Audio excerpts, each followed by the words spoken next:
कहानी की शुरुआत में हम एक यंग मैरिड कपल मैट और केट को देखते हैं जो न्यूयॉर्क में अपने नए घर में रहने के लिए आए थे। वो दोनों अपने नए घर से अपनी शादीशुदा जिंदगी की शुरुआत करते हुए बहुत खुश होते हैं। उनके नए घर को रेनोवेशंस और रिपेयर की जरूरत थी, इसलिए वो उसे ठीक करने में लग जाते हैं। किचन को ठीक करते वक्त केट को कैबिनेट में एक मरा हुआ बर्ड दिखाई देता है, जिसे दफनाने के लिए वो उसे बाहर ले जाती है। पर तभी खिड़की से मैट उसे आवाज देता है, जिससे उसका ध्यान मैट की तरफ चला जाता है। और जब वो वापस उस बर्ड की तरफ देखती है तो वो बर्ड गायब हो चुका था। उधर बेकार की चीजों को घर से बाहर फेंकते हुए मैट को दीवार पर कुछ अजीब सी चीज दिखाई देती है, जिसे क्लियर देखने के लिए वो वॉलपेपर को फाड़ देता है। वहाँ उसे अजीब से की होल वाला एक बड़ा सा दरवाजा दिखाई देता है। उस दरवाजे को खोलने के लिए वो उस कबाड़ में से उस दरवाजे की चाबी ढूंढने लगता है, और जैसे ही वो चाबी उसे मिलती है वो दरवाजा खोलने के लिए उसे की होल में डालता है और केट को आवाज देकर बुलाता है। फिर वो दोनों साथ मिलकर दरवाजा खोलते हैं। तभी हॉल की तरफ जाने वाले रास्ते की सारी लाइटें अचानक टिमटिमाने लगती हैं, और इस प्रॉब्लम को दूर करने के लिए मैट पावर कंपनी को फोन करता है। वहीं केट को उस रूम में कुछ अजीब सा डर महसूस होता है, इसलिए वो भी मैट के पीछे चली जाती है।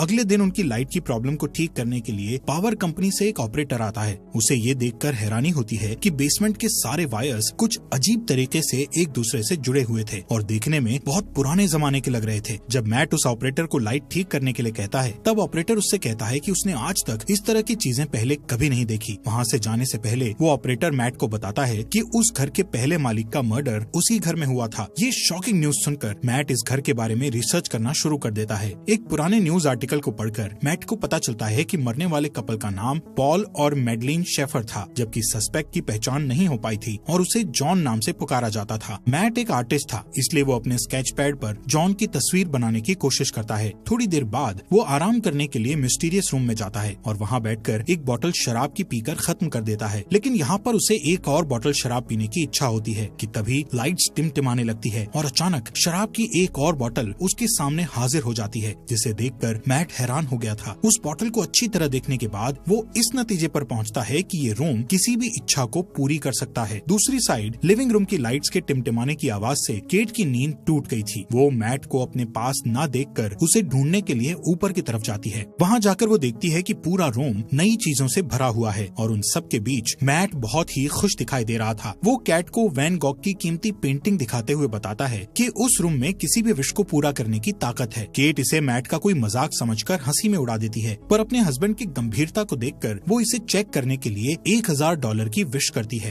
केट के मांगे हुए पैसों को मैट पूरे रूम में ढूंढता है और वो पैसे उसे मिल जाते हैं। फिर भी केट को पूरी तरह विश्वास नहीं होता है और वो दोबारा $1 मिलियन की विश करती है। पहले की तरह इस बार भी उन्हें तुरंत $1 मिलियन मिल जाते हैं और वो रातों रात मिलियनर बन जाते हैं। ये सब देखकर केट बहुत डर जाती है और उस रूम से बाहर निकल जाती है। मैट उसके पास जाकर उसे समझाता है कि वो लोग इस चीज का फायदा उठा सकते हैं और एक शानदार जिंदगी जी सकते हैं। फिर भी वो दोनों सारा दिन उस रूम में अपनी मनपसंद चीजों की विश करते हुए बिताते हैं। उनकी एक विश पर रूम में मनपसंद कपड़ों, शैंपेन, कीमती चीजों और पैसों का ढेर लग जाता है। मैट और केट की खुशियों का ठिकाना नहीं रहता, क्योंकि दुनिया की हर बेशकीमती चीजें उनके पास होती हैं। रात होने पर केट मैट से पूछती है कि आखिर ये रूम उनकी सारी विशेष इतनी आसानी से कैसे पूरी कर देता है, लेकिन मैट उसे कहता है कि उसे इन सब बातों की चिंता नहीं करनी चाहिए। इस तरह अगले कुछ दिनों तक उनकी जिंदगी बड़ी शान और शौकत से गुजरती है। हर बार जब भी उनकी कोई विश होती तो लाइट टिमटिमाती और उनकी सारी इच्छाएं बेसमेंट में बने उस रूम में तुरंत पूरी हो जाती। वो दोनों रातों रात मिले इस खजाने का जश्न मनाते, पार्टी करते और नाचते गाते हुए मस्ती में दिन गुजार रहे थे। लेकिन उनकी ये चमक धमक वाली जिंदगी ज्यादा दिनों तक उन्हें खुशी नहीं दे सकी और धीरे धीरे केट को अपने अंदर की कमी खलने लगती है, जो कि इन सारी चीजों से पूरी नहीं हो सकती थी। मैट को उसकी फिक्र होती है और वो उसे बच्चे का एक बेड गिफ्ट करता है, जो इस बात का इशारा था कि उन्हें बच्चे के लिए कोशिश करनी चाहिए। लेकिन केट ये देखकर खुश होने की बजाय अपसेट होकर घर से बाहर निकल जाती है, क्योंकि पहले ही उसके 2 मिसकैरेज हो चुके थे। थोड़ी देर बाद केट वापस लौटती है और उस विशिंग रूम में जाकर एक बच्चे की विश करती है। जब मैट को ये बात पता चलती है तो वो केट पर नाराज होकर कहता है कि बिना उसकी सलाह लिए उसे बच्चे की विश नहीं मांगनी चाहिए थी। इस बात पर दोनों में काफी बहस होती है। केट कहती है कि उसने ये शॉर्टकट इसलिए अपनाया ताकि मिसकैरेज या लेबर पेन की तकलीफ न झेलनी पड़े। वो कहती है कि वो दोनों इस बच्चे के साथ बहुत खुश रहेंगे, पर मैट इस बात से अग्री नहीं होता और उस बच्चे को रूम में ले जाकर उसके गायब होने की विश करने को कहता है। वो दोनों उस रूम में जाते हैं, पर केट बच्चे को गायब करने की विश नहीं कर पाती और रोते हुए बच्चा मैट के हवाले कर देती है। पर गोद में बच्चे को लेकर मैट भी इमोशनल हो जाता है और वो भी उसे गायब करने की विश नहीं कर पाता।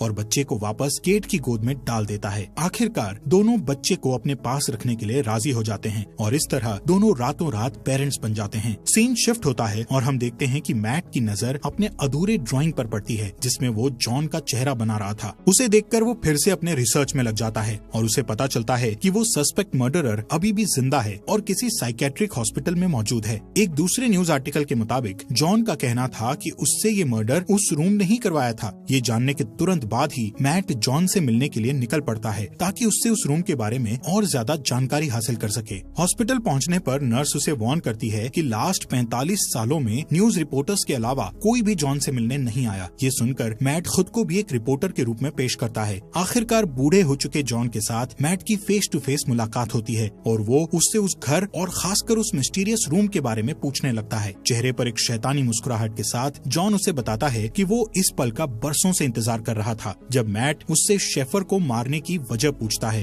तब वो कहता है कि इसके अलावा उसके पास और कोई चारा नहीं था। फिर बात को बदलते हुए वो मैट को जितनी जल्दी हो सके उस घर को छोड़ देने के लिए कहता है और कहता है कि जिस इंसान की इच्छाएं पूरी नहीं होती उससे ज्यादा खतरनाक वो इंसान होता है जिसकी सारी इच्छाएं पूरी हो जाती हैं। इसके बाद मैट घर लौटते वक्त एक गैस स्टेशन पर गैस डलवाने के लिए रुकता है, पर जैसे ही वो अपने वॉलेट से पैसे निकालता है तो देखता है कि उसके सारे पैसे डस्ट बन जाते हैं। ये देखकर वो तुरंत घर पहुंचता है और इस बात को कंफर्म करने के लिए उस रूम में रखे सारे पैसों को बाहर फेंक देता है। साथ ही वैन गॉग की उस पेंटिंग को भी दरवाजे के बाहर रख देता है। फिर उन सारी चीजों को डस्ट में बदलते हुए देखकर वो समझ जाता है कि वो लोग उस रूम से मिली किसी भी चीज को घर के बाहर नहीं ले जा सकते, नहीं तो वो सारी चीजें डस्ट में बदल जाएंगी। मैट गुस्से में दीवार को तोड़ देता है ताकि रूम की मिस्ट्री को जान सके, पर उसके अंदर उसे उलझी हुई वायर्स के सिवा कुछ नहीं दिखाई देता। उन वायर्स को ट्रैक करना मैट के लिए नामुमकिन था। फिर वो दीवार पर लगे कुछ वॉलपेपर्स को फाड़ता है तो उसे वहाँ उस घर का मैप दिखाई देता है जिसमें उसे सारे वायर्स के कनेक्शन की जानकारी मिलती है। इसी बीच केट बच्चे को गोद में लिए बाहर की तरफ चली जाती है, पर मैट उसे ये कहकर रोक देता है कि बच्चे को बाहर ले जाना सेफ नहीं है। वो उसे असल वजह नहीं बता पाता। कुछ दिनों बाद एक दिन बच्चा किसी दर्द की वजह से जोर जोर से रोने लगता है और केट से नहीं संभलता। तब मैट उसकी हेल्प करने के लिए बच्चे को गोद में ले लेता है और उसे चुप कराने के लिए बाहर निकल जाता है, पर कुछ ही सेकंड्स में वो बच्चा बड़ा होने लगता है और जब वो लोग वापस घर में घुसते हैं तो देखते हैं कि वो एक बड़ा बच्चा बन चुका था। उस रात मैट केट को बताता है कि वो रोम उनकी हर विश को पूरी कर सकता है, पर वो उसकी दी हुई चीजों को घर से बाहर नहीं निकाल सकते, वरना वो चीजें पुरानी होकर डस्ट में बदल जाएंगी। ये सुनकर केट को बहुत दुख होता है और वो कहती है कि उनका बच्चा कोई सामान नहीं है जिसे वो लोग बाहर नहीं ले जा सकते। उसे अपने बच्चे से बहुत लगाव होता है। वो उसे अपना बेटा ही मानती है और उसका नाम शेन रखती है। अगले कुछ दिनों तक केट शेन को घर पर ही पढ़ाती है और उसे समझाती है कि वो घर के बाहर नहीं जा सकता क्योंकि बाहर डेंजरस जर्म्स हैं जो उसे नुकसान पहुंचा सकते हैं। एक दिन जब केट उसे पढ़ा रही होती है तो वो बाहर जाने की जिद करने लगता है। वो कहता है कि उसने जिंदगी में एक बार भी घर के बाहर कदम नहीं रखा। उसे घर के अंदर सिर्फ दीवारें देखना अच्छा नहीं लगता था, लेकिन केट उसकी सेफ्टी के लिए उसे बाहर नहीं जाने दे सकती थी। इसलिए वो हर बार घर के अंदर आते और घर से बाहर जाते समय दरवाजे पर ताला लगा दिया करती थी ताकि शेन गलती से बाहर कदम ना रख सके। एक दिन उसे मैट का ऑर्डर दिया हुआ एक पैकेज मिलता है तो वो उसे लाकर मैट को दे देती है, पर गलती से फ्रंट डोर लॉक करना भूल जाती है। मैट को पार्सल के अंदर एक ब्रांड न्यू गन मिलती है जिसे वो संभाल कर रख देता है। इस बीच केट पियानो बजाने में बिजी हो जाती है और मौके का फायदा उठाकर शेन चुपके से फ्रंट डोर की तरफ बढ़ता है। वो बाहर की दुनिया देखने के लिए बहुत एक्साइटेड था, इसलिए अपने हाथ को दरवाजे से बाहर निकालकर ताजी हवा को महसूस करता है कि तभी केट की नजर उस पर पड़ती है। वो दौड़कर उसके पास जाती है और अपने बेटे को गले लगा लेती है। उसे सही सलामत देखकर केट को राहत मिलती है। फिर मैट और केट दोनों मिलकर शेन को बाहर जाने से रोकने के लिए पूरे घर की खिड़कियों में लकड़ी के तख्ते लगा देते हैं। उस रात केट की नींद खुलती है तो वो देखती है कि शेन उसकी बेड के पास खड़ा है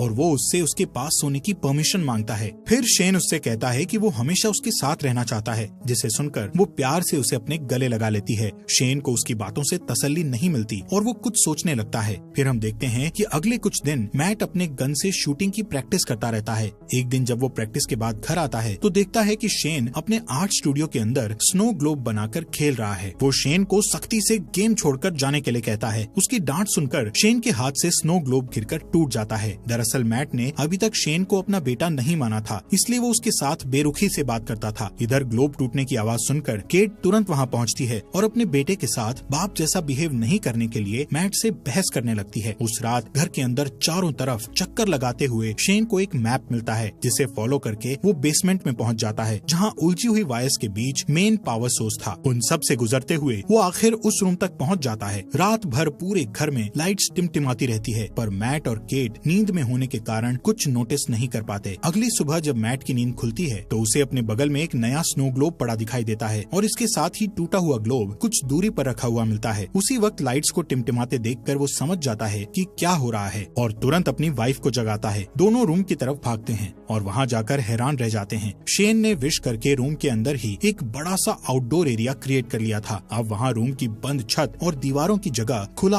आसमान और एक बहुत बड़ा फॉरेस्ट था जहाँ शेन स्नोमैन बनाने में बिजी था। केट अपने बेटे की बनाई हुई शानदार दुनिया को देखकर खुशी से इमोशनल हो जाती है और उसके साथ खेलने लगती है, जबकि मैट को बहुत गुस्सा आता है और वो उसे हाथ पकड़कर वापस घर के अंदर ले आता है। इस घटना से दोनों के बीच शेन को रूम में जाने और खेलने देने की बात पर बहस होने लगती है। मैट कहता है कि ये खतरनाक हो सकता है, पर केट को ऐसा नहीं लगता। उनकी बहस चलती रहती है कि तभी फोन की घंटी बजती है और परमिशन नहीं होने के बावजूद शेन फोन उठा लेता है, पर जल्दी ही मैट उससे फोन छीनकर खुद बात करने लगता है। दूसरी तरफ जॉन की आवाज सुनकर उसे हैरानी होती है। शेन से बात करके जॉन को पता चल चुका था कि उन लोगों ने एक बच्चे की विश की थी। उधर किचन में रखे एक दूसरे फोन से केट उन दोनों की सारी बातें चुपके से सुन लेती है। जॉन उससे कहता है कि शेन को बाहर की दुनिया में आजादी से घूमने देने के लिए उसे केट की जिंदगी की कुर्बानी देनी पड़ेगी, यानी जब केट मर जाएगी तो शेन पूरी तरह से आजाद हो जाएगा और एक नॉर्मल इंसान की तरह जी सकेगा। फिर उसकी उम्र भी नॉर्मल इंसान की तरह ही बढ़ेगी। वो मैट को ये राज भी बताता है कि वो भी रूम का ही दिया हुआ एक बच्चा था। तब उसकी माँ ने उसके बाप को मार डाला था और उसे बड़ा करके खुद को मारने के लिए कहा था ताकि उसका बेटा आजाद हो सके। फिर वो मैट से कहता है कि उसके पास दो ऑप्शंस हैं, या तो वो केट को मारकर शेन को बचा सकता है या फिर शेन को मारकर केट को बचा सकता है। ये सारी बातें सुनकर केट को बहुत दुख होता है और वो घर छोड़कर चली जाती है, जिससे मैट को उसकी फिक्र होने लगती है। केट खुद को मारने के लिए अपनी कार का एक्सीडेंट करना चाहती थी, पर वो ऐसा नहीं कर पाती। इधर घर पर शेन के साथ मैट का बिहेवियर पागलों जैसा हो जाता है और वो उसकी सारी चीजें फेंक देता है, यहाँ तक कि उसका स्टूडियो तक तहस नहस कर डालता है। फिर थोड़ी देर बाद वो शेन के लिए डिनर तैयार करता है, जो कि कुछ दूर रखे डाइनिंग टेबल पर बैठा होता है। शेन उससे ढेर सारे सवाल पूछने लगता है, जिससे चिढ़कर वो शेन को बता देता है कि वो उनका असली बेटा नहीं है और न ही उसके कोई पेरेंट्स हैं। इतना ही नहीं, वो गुस्से में आकर शेन को फ्रंट डोर से बाहर निकाल देता है, पर शेन डरकर वापस ऊपर चला जाता है। कुछ ही देर में मैट को अपनी गलती का एहसास होता है और वो शेन के रूम में जाकर उससे माफी मांगने लगता है। फिर शेन उसे स्टोरी पढ़कर सुनाने को कहता है और सारी रात वो दोनों साथ में सोते हैं। जब केट वापस घर लौटती है तो उन दोनों को एक साथ सोते देखकर उसे बहुत अच्छा लगता है। उस रात मैट और केट दोनों इंटीमेसी में बिजी होते हैं कि शेन छुप कर उन्हें देख लेता है। फिर वो उनके सोने का इंतजार करता है और जैसे ही वो सोते हैं, शेन चुपके से फ्रंट डोर की चाबी चुरा लेता है। अगले दिन सुबह मैट और केट फ्रंट डोर को खुला देखकर समझ जाते हैं कि शेन बाहर गया होगा। तभी घर के एक अलग हिस्से में शेन को देखकर दोनों हैरान हो जाते हैं, क्योंकि शेन अब जवान हो चुका था, लेकिन उसका दिमाग अभी भी बच्चों जैसा था। वो अपने पेरेंट्स की तरफ गन पॉइंट करके उन्हें धमकाता है तो केट उसे समझाने की कोशिश करती है। इसी बीच मैट शेन के ऊपर कूद पड़ता है और दोनों में फाइट होने लगती है। उधर केट उनकी लड़ाई की वजह से जमीन पर गिरकर बेहोश हो जाती है। कुछ देर बाद मैट उसे जगाते हुए बताता है कि शेन को गलती से गोली लगने के कारण वो मर गया। इस खबर से दुखी होकर केट रोते हुए घर से बाहर निकल जाती है। मैट उसे तसल्ली देकर वापस घर में ले आता है, जहाँ अभी भी वो उदास रहती है। उधर दूसरे रूम में जहाँ उनकी फाइट हुई थी, असली मैट होश में आ जाता है और पूरे घर में अपनी वाइफ की तलाश करता है कि तभी लाइट्स को फिर से टिमटिमाते देखकर वो डरते हुए उस रूम की तरफ जाता है। उसे पूरा यकीन था कि केट और उसकी शक्ल में शेन अंदर ही होगा। इधर केट को बिल्कुल भी खबर नहीं थी कि उसके साथ बैठा हुआ आदमी मैट नहीं शेन है, पर जल्दी ही उसे शेन के आइस खाने की हैबिट से पता चल जाता है कि वो मैट नहीं बल्कि उसकी शक्ल में शेन है। उधर असली मैट अंदर जाने के लिए पूरी ताकत लगाकर दीवार को तोड़ने की कोशिश करता है। आखिर सारे वायर्स को पार करके वो उस रूम तक पहुंच जाता है, जो कि अब एक जंगल था जहां ढेर सारे ऊंचे ऊंचे पेड़ थे। वहां जाकर मैट को पता चलता है कि शेन ने रूम का यूज करके उस जगह को काफी बड़ा कर लिया था और वहां उन्हीं के जैसा एक डुप्लीकेट घर भी बना लिया था। वो ये भी समझ चुका था कि शेन ने उसका रूप केट को किडनैप करके उस डुप्लीकेट घर में रखने और अकेले में उसके साथ फिजिकल होने के लिए किया था। ये ख्याल आते ही अपनी बीवी को वापस पाने के लिए मैट उस जंगल में दौड़ते हुए फाइनली उस डुप्लीकेट घर के अंदर पहुंच जाता है, जहां शेन केट के साथ जबरदस्ती करने की कोशिश कर रहा होता है। मैट को अंदर आते देखकर शेन फिर से लड़ाई के लिए तैयार हो जाता है। इधर मौका पाकर केट उठकर भागने ही वाली होती है कि हॉलवे में दो मैट को लड़ते हुए देखकर वो ठिठक जाती है। दोनों में इतनी समानता थी कि वो असली और नकली के बीच पहचान नहीं कर पाती। अचानक एक मैट उसके हाथ को पकड़ लेता है, पर वो उसे धक्का देकर खुद को छुड़ा लेती है और शेन का नाम पुकारती है। वो अपना नाम सुनकर उसकी तरफ देखता है, पर उसके धक्के से गिरकर बेहोश हो जाता है। जमीन पर गिरते ही वो अपने असली रूप में आ जाता है। इधर मैट और केट रूम से बाहर निकलने की कोशिश करते हैं, पर निकल नहीं पाते क्योंकि शेन ने रूम से उनके उसी घर में फंसे रहने की विश मांगी हुई थी। लाख कोशिशों के बाद भी जब वो लोग घर से नहीं निकल पाते तो मैट रुक जाता है और वहाँ से निकलने के लिए कोई उपाय सोचने लगता है कि अचानक फिर से वहाँ शेन आ जाता है और मैट को चाकू घोंपकर मार डालता है। फिर वो केट को समझाने की कोशिश करता है, पर तभी उसे एहसास होता है कि वो दरअसल उनके क्लोन थे, जबकि असली मैट और केट दौड़कर रूम के बाहर जंगल की तरफ भागते हैं और उन्हें पकड़ने के लिए शेन भी उनके पीछे भागता है। मैट और केट के चकमा देने की वजह से वो और भी ज्यादा गुस्से में होता है। असली घर में पहुंचते ही शेन मैट पर अटैक कर देता है, पर मैट उसे अपने साथ खींचकर घर के बाहर ले आता है। अपनी जान को खतरे में देखकर शेन वापस दरवाजे की तरफ भागता है,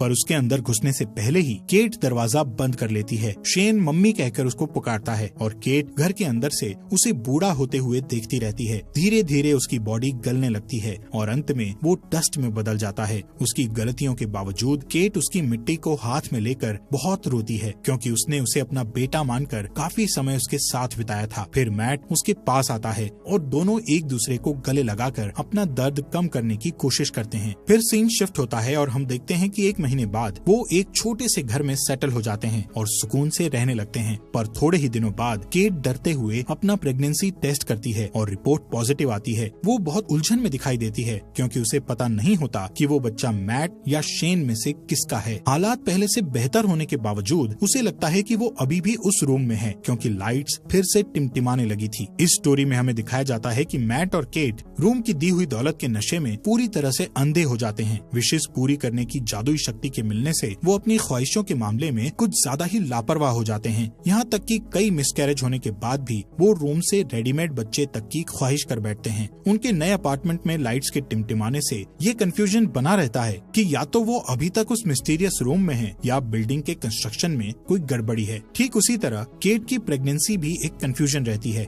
कि वो बच्चा मैट या शेन में से किसका है, क्योंकि उस घटना से 1 दिन पहले मैट और केट के बीच इंटीमेसी होती है और उस डुप्लीकेट घर में शेन भी उसे सेक्सुअली असॉल्ट कर चुका होता है। इस तरह ये कहानी न सिर्फ विश पूरा करने वाले रूम के इर्द गिर्द घूमती है, बल्कि ये सवाल भी छोड़ जाती है